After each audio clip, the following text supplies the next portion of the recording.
For today's 3-minute paper, I'll be talking about an article called Probing the Arabidopsis Flagellin Receptor, FLS2-FLS2 association, and the contributions of specific domains to signaling function. In this paper, the authors are interested in figuring out what aspects of FLS2 structure are important for FLS2 and FLS2 association, which may be important for downstream plant immunity signaling. As a brief background, FLS2 is a complex receptor-like kinase which can associate with other FLS2s, as well as other leucine-rich repeat receptors and bacterial pathogenic peptides, here shown as FLG22, to cause downstream plant immune response. The concave face of the protein interacts with bacterial peptides, and this allows for interaction with other receptors like BAC1. Important structural features like glycosylation sites and disulfide bridges help to have a stable folded protein, but might not be important for FLG22 binding. In the paper, the authors created a variety of FLS2 variants or truncated variants and explored different regions of structure to evaluate FLS2-FLS2 association.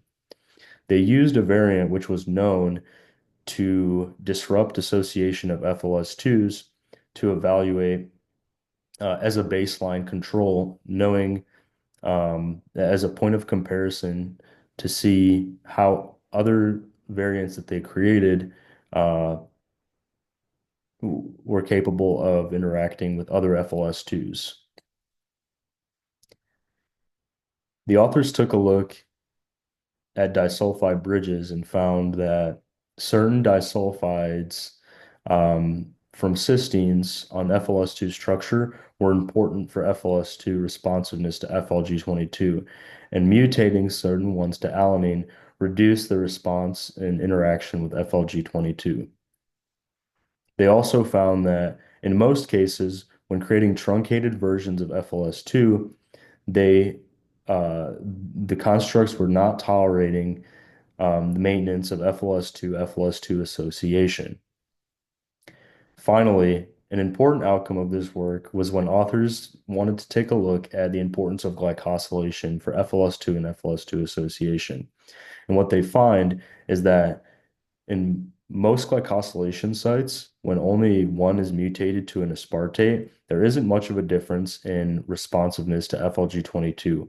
However, in a few octuple mutants, they will completely abolish FLG22 responsiveness. This is likely due to a large amount of the structure not being decorated with glycans, which would typically help maintain proper folding during translation. That's all. Thank you.